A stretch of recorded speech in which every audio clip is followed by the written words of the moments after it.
सिया राम जानकी बैठे हैं मेरे सीने में सिया राम। जय श्री राम, जय हनुमान। दोस्तों कैसे हैं आप लोग? मैं लूमा सिंह और लूमास व्लॉग में आपका आज फिर से स्वागत है। और असल में कल मकर संक्रांति पड़ गई तो मैं कोई वीडियो अपलोड नहीं कर पाई, तो चलिए आज शुरू करते हैं। तो फ्रेंड्स, कल का दिन मतलब बहुत बिजी रहा। आप सबका भी रहा होगा और आप सभी को बिलेटेड में हैप्पी मकर संक्रांति। मैं कल वीडियो नहीं बना पाई क्योंकि बहुत ज़्यादा काम हो जाता है। असल में हमारी साइड में बहुत कुछ बनता है, मंगोड़े बनते हैं, दही बड़ा बनता है, खिचड़ी बनती है, दान दून का बहुत ज़्यादा काम हो जाता है, तो बिजी हो गए थे काफ़ी। तो चलिए आज हम बात करेंगे हनुमान चालीसा संकल्प के बारे में। तो कैसे हम हनुमान चालीसा संकल्प ले सकते हैं और अपनी हर इच्छा को पूर्ण कर सकते हैं, जो कि हनुमान जी हर हाल में पूर्ण करते हैं। वो कहते हैं ना दोस्तों कि कुछ लोग ऐसे बोलते हैं कि हमने बहुत कुछ किया, मतलब बहुत कुछ करते हैं, पर हमारी इच्छाएं पूरी नहीं होती हैं। पर कभी कभी क्या होता है ना, या तो फिर हमारी इच्छा इतनी बड़ी हो जाती है या फिर वो भगवान को लगता है कि अभी सही नहीं है, तो वो सही वक्त आने पर वो हमें देते हैं। तो इसलिए हमें कभी भी उनके ऊपर विश्वास नहीं तोड़ना चाहिए। हमेशा विश्वास रखना चाहिए कि हम यदि उनका पूजा पाठ कर रहे हैं तो वो हमें फल अवश्य देंगे। और आप कहीं ना कहीं ये जरूर देखते होंगे कि यदि आप पूजा पाठ करें तो आपकी जो जीवन है उसमें थोड़ी बहुत शांति जरूर आई होगी।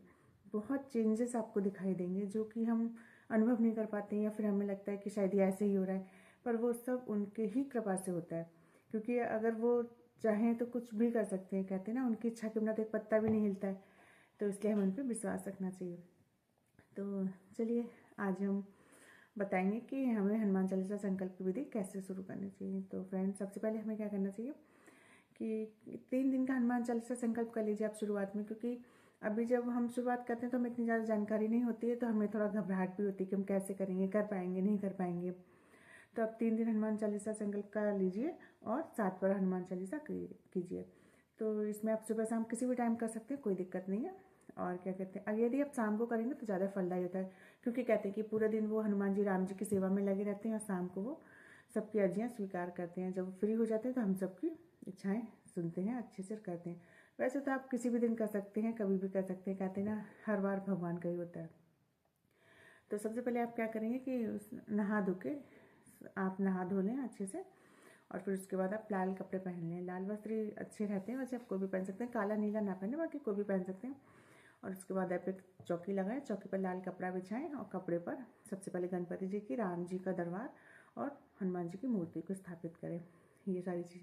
और हाँ फ्रेंड्स, उससे पहले आपको उस दिन बिल्कुल भी लहसुन प्याज या फिर मांस मदिरा किसी भी चीज़ का सेवन नहीं करना है। 3 दिन तक आप बिल्कुल भी नहीं करेंगे, संकल्प लेंगे। और यदि आपकी फैमिली में कोई खाता है तो यदि वो मान जाते हैं तो बहुत अच्छी बात है, नहीं मानते तो कोई बात नहीं। पर हाँ, आपको नहीं खाना है, बिल्कुल शुद्ध शाकाहारी होकर आपको ये नियम करना है। तो बस आप क्या करेंगे, इसके बाद हनुमान जी को सबसे पहले, गणपति जी को कहते हैं ना, गणपति जी विघ्नहर्ता मंगलकर्ता वही होते हैं, तो सबसे पहले हमें गणपति जी को मनाना होता है। तो हम क्या करेंगे, सबसे पहले गणपति जी को टीका लगाएंगे, फिर राम जी को लगाएंगे, फिर हनुमान जी को लगाएंगे। तो यदि लाल चंदन है तो लाल टीका है तो बहुत अच्छी बात है, हनुमान जी बहुत प्रसन्न होते हैं। उसके बाद हम पुष्प चढ़ाएंगे। पुष्प जो है वो हनुमान जी को गुलाब के पुष्प बहुत ही प्रिय है। तो यदि हो सके तो आप गुलाब के चढ़ाएं, यदि नहीं है तो आप पीले या कोई भी कलर का चढ़ा सकते हैं। कहते हैं ना, भगवान भाव के भूख हो देते हैं, पर हमारे पास जितनी सुविधा हम उतना आराम से कर सकते हैं। तो आप सबसे पहले हम उनको टीका लगाएंगे, फिर उसके बाद उनको पुष्प अर्पित करेंगे, उसके बाद हम दिया जलाएंगे। तो भक्तों, कुछ लोग बोलते हैं कि दिया किस चीज़ का जलाना चाहिए। तो दिया हम चाहे तो किसी भी तेल का, घी का जला सकते हैं। तिल का तेल, चमेली का तेल या फिर देसी घी, किसी का भी जलाइए। पर कहते हैं कि हनुमान जी चमेली के तेल से बहुत ज़्यादा प्रसन्न होते हैं। तो आप क्या करें कि हनुमान जी के लिए तिल का, चमेली का तेल का जला सकते हैं, और राम जी के लिए 2 दिए जलाने चाहिए वैसे कहते हैं। एक तो राम जी और उनके लिए, गणपति जी के लिए इस साइड में रखें, और एक हनुमान जी के लिए जो कि तिल के तेल का, घी का या फिर आप चमेली के तेल का किसी का भी बना सकते हैं, वो कर लीजिए। तो ये सब करने के बाद अब बारी आती है भोग की, कि भोग में क्या रखें। तो भोग में आप हनुमान जी को जो भी चीज़ें प्रिय हैं, जैसे गुड़ चना हो गई, केला हो गया, लड्डू हो गए, और ये सेब हो गया, जो भी नारियल हो गया, पान का बीड़ा हनुमान जी को बहुत पसंद है। यदि आपकी कोई मनोकामना, बहुत बड़ी मनोकामना, यदि आप पान का बीड़ा चढ़ाएंगे हनुमान जी को तो बहुत जल्दी वो आपकी मनोकामना पूर्ण करेंगे। तो वो भी चढ़ा सकते हैं आप। और उसके बाद सबसे ज़रूरी बात जो है दोस्तों, वो ये है कि आप जो भी भोग लगाएं उसमें तुलसी दल का होना बहुत आवश्यक है, क्योंकि हनुमान जी को तुलसी दल बहुत प्रिय है। वो बिना तुलसी के कोई भी भोग स्वीकार नहीं करते हैं। तो ये सब चीज़ें रखेंगे। फिर एक लोटा लेंगे हम, लोटे में थोड़ा सा एक सिक्का डालेंगे, लौंग, इलायची और अक्षत डाल के। इस हम रखेंगे उसको राइट साइड में रखने के बाद एक गिलास में अलग से पानी लेंगे और वो लेफ्ट साइड में रख देंगे। तो फ्रेंड्स क्या थोड़ा थोड़ा गंगा जल डालेंगे लोटे में भी और गिलास में भी। तो जो गिलास का पानी है वो हम डेली जब हम पूजा कर लेंगे उसके बाद उठा सकते हैं, पर जो हमने लोटा रखा है उसको हमें 3 दिन तक छूना नहीं है, वो तीसरे दिन ही हम उसको उठाएंगे वहाँ से, क्योंकि वो हमने संकल्पित करके रखा हुआ है। तो जब हम ये सारी चीज़ें रख देंगे फिर हम क्या करेंगे, गिलास में से थोड़ा सा जल हाथ में लेंगे और हनुमान जी का संकल्प करेंगे। सबसे पहले हम अपना नाम, गोत्र और जहाँ से हम कर रहे हैं वो सब बोलेंगे और अपनी मनोकामना बोल के हनुमान जी के चरणों में छोड़ देंगे। वो सब करने के बाद फिर हम दीपक प्रज्वलित करेंगे और दीपक जलाने के बाद हम सबसे पहले गणपति जी का वाहन कर चुके हैं और गणपति जी का हम एक श्लोक है वो बोलेंगे। ओम गजाननम भूतगणाधिसेवितम कपितजम्बूफलचार भक्षणम उमासुतम शोक विनाशकारकम विघ्नेश्वरपाद पंकजम। ये गणपति जी का आवाहन करके फिर हम श्री राम स्तुति करेंगे, राम जी के 108 बार माला का जप करेंगे। देखिए फ्रेंड्स क्या होता है ना कि हनुमान जी ना राम जी को अपना आराध्य मानते हैं। यदि हम राम जी का पूजा बिल्कुल नहीं करेंगे तो हनुमान जी हमारी पूजा से बिल्कुल कभी भी प्रसन्न नहीं होंगे। आप ऐसा सोचें कि हम बैठे और हमने हनुमान चालीसा कर लिया बस हो गया, नहीं। उनको सबसे पहले आप जब राम जी को नहीं मनाएंगे तो हनुमान जी बिल्कुल भी नहीं मानेंगे। तो इसलिए सबसे पहले हम क्या करेंगे कि राम जी की आराधना करेंगे, उनका स्तुति करेंगे। राम रक्षा स्तोत्र भी है, वो काफ़ी लंबा हो जाता है, संस्कृत में भी हिंदी में भी आप चाहें तो कर सकते हैं यदि आपके पास टाइम है तो, और नहीं है तो राम सीता की एक माला कर लीजिए और राम नाम के 108 बार कर लीजिए। और उसके बाद आप एक मंत्र है जो मैं पहले भी वीडियो में बता चुकी हूँ, अतुलित बलधामम हम शैलाब्देहम वाला, वो करके फिर हनुमान जी से के आगे प्रार्थना कीजिए कि मैं आपका 3 दिन का संकल्प ले रही हूँ। 3 दिन का जितने दिन का भी लें, आप 7 दिन का लें। इस तरीके से करके मैं आपका 7 हनुमान चालीसा पाठ रोज़ करूँगी और इस तरीके से आप संकल्प करके और राम जी का और हनुमान जी की जयकार करके हनुमान चालीसा शुरू करें। और उसके बाद बस ये सब जब पूरा हो जाए उसके बाद फिर से हम एक बार राम स्तुति करेंगे और फिर सबसे पहले गणेश जी की आरती, फिर राम जी की आरती, फिर हनुमान जी की आरती करके हम अपना पूरा कर देंगे।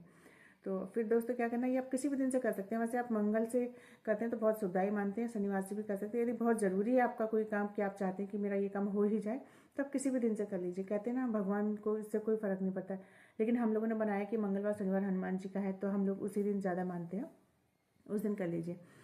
तो इस तरीके से आप कर सकते हैं। तो अब जैसे आपने मंगल से किया तो आपका बृहस्पतिवार को पूरा हो जाएगा। यदि आप शनिवार से करते हैं तो वो आपका सोमवार को पूरा हो जाएगा। तो जो लोटा है आप 3 दिन तक नहीं टच करेंगे, चौथे दिन ही उसको करेंगे। और फिर लोटे को चौथे दिन छूना है, लेकिन आप ये जो जल रख रहे हैं गिलास में, इसे आप डेली यूज़ कर सकते हैं। आप जिसके नाम से कर रहे हैं उसको पिला सकते हैं और पूरे घर में छिड़क दीजिए। और यदि आपके घर में कोई भी नेगेटिव एनर्जी या कोई भी दिक्कत है तो आप इसे हनुमान जी के जल को करिए, बहुत फ़ायदा होगा। ये खुद का अनुभव है मेरा, क्योंकि मैंने कई बार एक्सपीरियंस हुआ है मुझे इस चीज़ का। तो आप मेरे पिछली वीडियोज़ में देख सकते हैं कि मेरे साथ क्या क्या मतलब दिक्कतें आती थी। तो हनुमान जी के इस चालीसा से मुझे बहुत फ़ायदा हुआ है। तो आप एक बार ज़रूर देखें ये सब। और जो 3 दिन के बाद हम जो लोटा उठाएंगे उसे तो आप रख भी सकते हैं। यदि आपके बच्चे को भी दिक्कत है, कोई फीवर है, कुछ भी, कोई डर रहा है, चौंक रहा है, तो उसे आप दे सकते हैं। और यदि एक चीज़ और है, यदि आप किसी ऐसे इंसान के लिए करें कि वो बाहर है और आप उसके नाम से कर रहे हैं तो वो जल उठाकर आप तीसरे दिन हनुमान जी के लोटे का वो आप बाहर किसी पेड़ में चढ़ा सकते हैं, उसका नाम लेके चढ़ा दीजिए। तो बस इस तरीके से आप करके देखिए। यदि आपने अब तक मेरा चैनल लाइक और सब्सक्राइब नहीं किया तो प्लीज़ कीजिएगा। और ऐसे मैं हनुमान जी की जानकारी आपको देती रहूँगी, हनुमान जी से जुड़े अनुभव जो कि लोगों ने बहुत फ़ायदा उठाया है। तो मैं चाहती हूँ कि आप लोगों तक भी पहुँचे और आप लोग भी हनुमान जी पर अपना विश्वास बनाएं और उनकी कृपा का पात्र बने। जय श्री राम, जय हनुमान।